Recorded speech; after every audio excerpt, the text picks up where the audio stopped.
شیخ صاحب محترم څنګه یې تاسو خیر دي طبیعت مو ښه دی؟ وعلیکم السلام ورحمۃ اللہ وبرکاتہ. خیر دی باچا صاحب تاسو خیر؟ شکر دی جی دا الحمدلله د الله فضل دی جی. شیخ صاحب محترم ما د یو سوال تپوس کو جی. ښه جی. دا فاتح هغه چې کوم دی جی بریلیان ته عمومي ګمراه وي. نو د دې خبرې باره کې تاسو وایي او بیا د فاتح هغه باره کې تاسو زما نظر خو د بریلویانو په حق کې دا دی چې بریلویان په عمومي سطح ګمراهان دي. عمومي سطح بریلویان ګمراهان دي، البته که ښه خلک پکښې کې وه هغه یې بد نه بولو. نو باچا صاحب محترمه موصوف چې دی چې بریلیانو ته عمومي ګمراه وي، څه دلیل یې پې ویلی دی؟ د دې څه داسې عقاید د بریلیانو ذکر کړي چې دا په دې خبره باندې ګمراه شوي دي.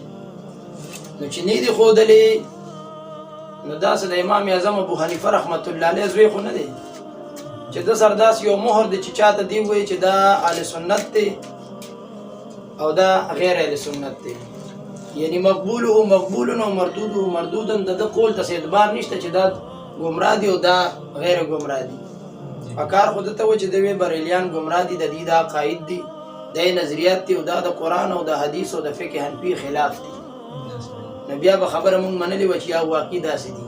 دویم نمبر چې دا موصوف څوک دی نو مونږ خو یې دونه پېژنو نه چې دا څوک دی، خو دومره پورې پېژنو چې په دې 13 میاشت کې د میلاد النبي په موضوع باندې د شیخ رحیم الله حقاني صاحب سره د ده مناظره وه.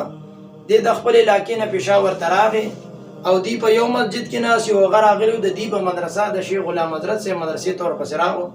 دی وی مونږ مناظره وګټله او هغې وی مونږ وګټله، حالان کې حقیقت دا دی مناظره شوې نه ده، ګټل او بایلل خو رستو خبره ده. په دغې خبره نه کوو چې کله شیخ رحیم الله حقاني دیوبندي د سیفیانو خلاف ویډیوګانې شروع کړي، اپریشن شروع کړو، نو دا علل اعلان وي چې زه ګوره سیفي نه یم، دې لړو خپل کلي ته دلته شر او فساد دي له جوړ کړو چې کوم دلته د ملګري وو دې د منځه ووتو.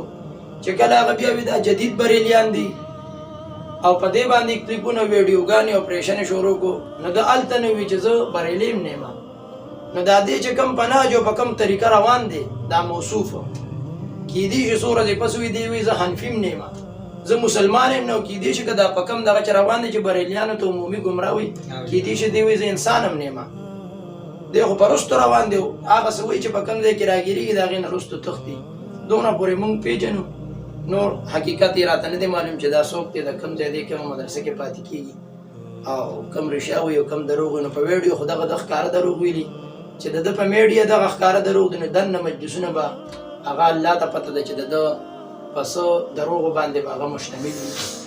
ډېره ډېره مهرباني شیخ صاحب محترم چې د دې صاحب د دې دجل نه او د دروغو نه تاسو عوام خبردار کړو. او نو رب ذوالجلال دې موږ او تاسو ټول مؤمنان مسلمانان د داسې کذابینو دروغجنو او شرپسندو نه خپل زمان کې وساتي، او رب ذوالجلال د قرآن حدیث باندې صحیح معنو کې د پوهې او د عمل کولو توفیق را نصیب کړي.